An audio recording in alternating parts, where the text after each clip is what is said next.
How many times have you reached the end of the month wondering where all your money went? You got paid, covered rent, groceries, bills, maybe a few small things here and there, and somehow your account is almost empty again. It's not that you don't earn enough. The real problem is that nobody ever taught you how to organize what you earn, and that's something you can fix starting today. In this video, I'm going to walk you through the 50-30-20 rule, the most widely used personal budgeting method in the world, explained simply with real numbers so you can put it into practice right after watching this.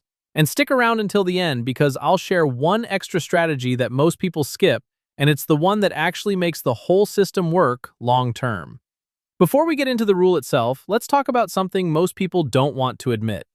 Studies consistently show that a large majority of working adults live paycheck to paycheck, not because they're irresponsible, but because they never had a clear system for their money. And without a system, money just disappears. Think of it this way. Imagine your paycheck is a bucket of water. Now imagine that bucket has 10 small holes in it you've never noticed. The water doesn't pour out all at once, it just slowly leaks away. That's exactly what happens to most people's finances. Forgotten subscriptions, impulse purchases, small daily expenses that feel harmless individually, but add up to hundreds every month. The 50-30-20 rule is essentially a way to plug those holes. It gives you a map before you start driving, so every dollar you earn has a destination before it has a chance to disappear. The rule divides your net income, meaning what you actually take home after taxes, into three categories: 50% for needs, 30% for wants, and 20% for savings and investments. The 50% for needs covers everything you genuinely can't avoid: rent or mortgage, utilities, groceries, transportation, health insurance, minimum debt payments. These are your non-negotiables. If this category is consistently eating 60 or 70% of your income, that's a warning sign. Your fixed costs are too high relative to what you earn, and something needs to change. The 30% for wants is your quality of life budget. Dining out, streaming services, new clothes, weekend plans, gym memberships, hobbies.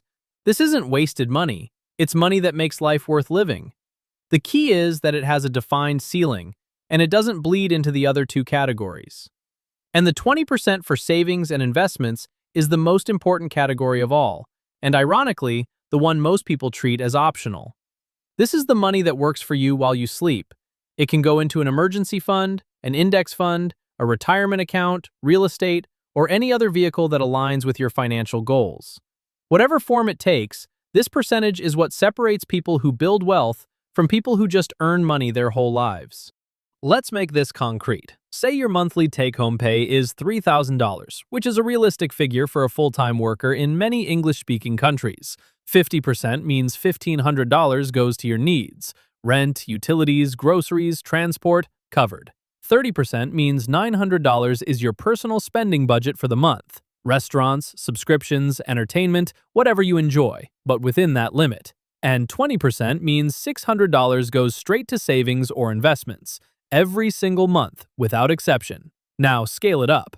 If you take home $5,000 a month, that's $2,500 for needs, $1,500 for wants, and $1,000 building your financial future every month. At that rate, in 5 years, you'd have $60,000 saved or invested, before any returns or compound growth are even factored in. The numbers change with your income. The percentages don't. Here's the part most people skip, and it's the reason the 50-30-20 rule fails for so many who try it. The strategy is called automation, and it's devastatingly simple. On the day you get paid, before you spend a single dollar on anything else, you set up an automatic transfer of your 20% directly into a separate savings or investment account. Not later, not when you remember, automatically on payday. Here's why this works so well. The human brain has a powerful bias towards spending whatever feels available. If you see $3,000 in your account, your brain budgets around $3,000. But if that $600 is already moved out before you even look,